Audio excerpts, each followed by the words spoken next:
And it is the single most powerful example I've had in 40 years of how a small change can make a big difference.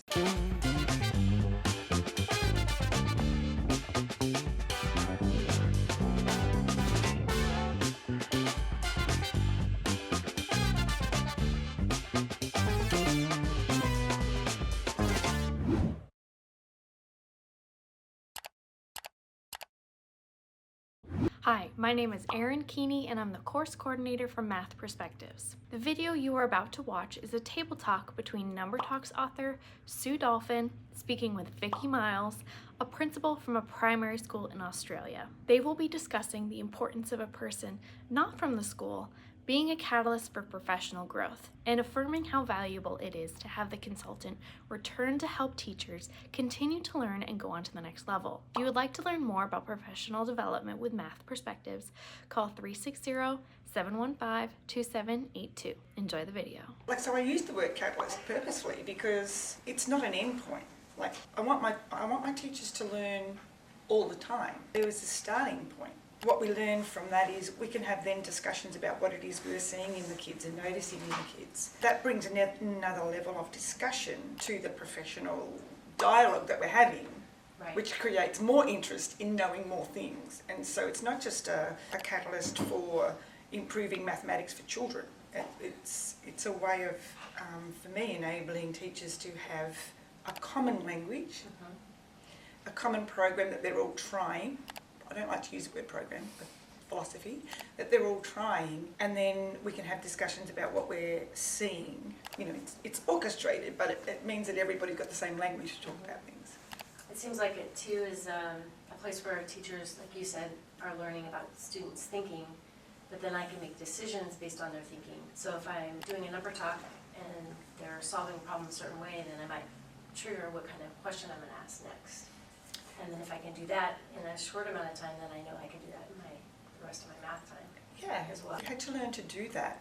It's not just, let's take up number talks, let's deliver it as it is. The kids are learning and the kids are describing, but when we leave that, we are also learning and describing. And so when we were sort of first learning about, well, what do we do now? A lot of times teachers have a prepared something and that's it. It's so narrow, and then if something happens outside that, it's like, well, what do I do? Or if the kids haven't learnt that, that's not my problem. You know, I've taught it, the kids haven't got it. This was a way of us going, we're not used to relying on what the kids are telling us. We've been very used to telling them how to do it.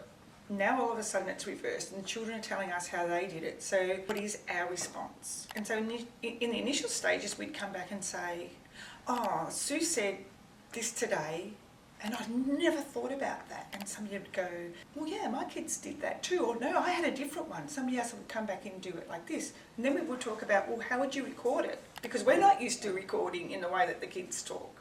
So the level of dialogue increased naturally. And so that helped me with teachers getting to understand how kids actually learn, not how we should be teaching. Does that make sense? The difference between...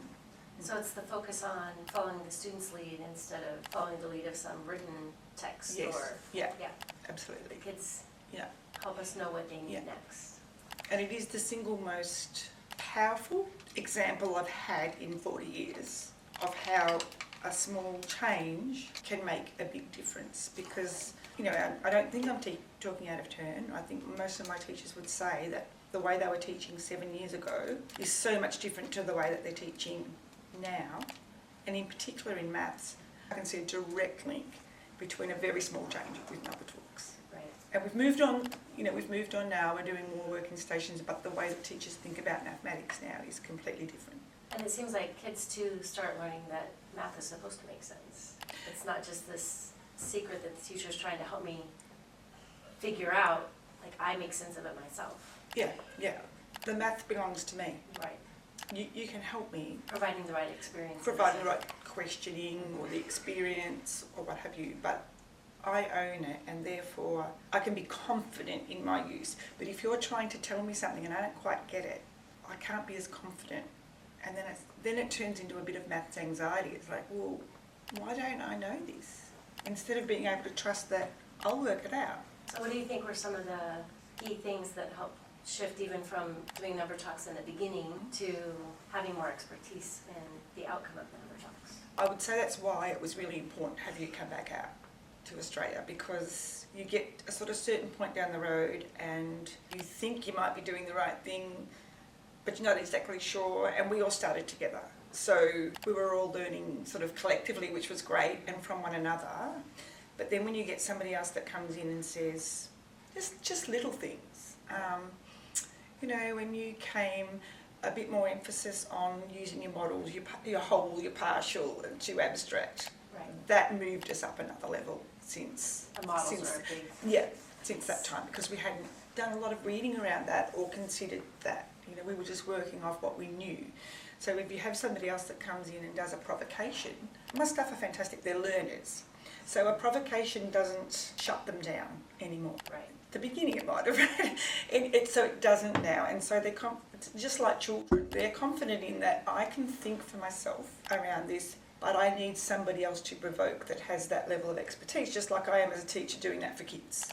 Right. And I think that's what the continuation of the relationship has done. And then you know that now my staff are comfortable, they'll go, do you think Sue would answer this question for us? We're you know, we've got a problem of practice now that we're not quite sure of, but we're open enough to say, okay, well, we'll go to who we see as the experts to find out whether we're doing it right, or they might be able to give us a bit of a tip.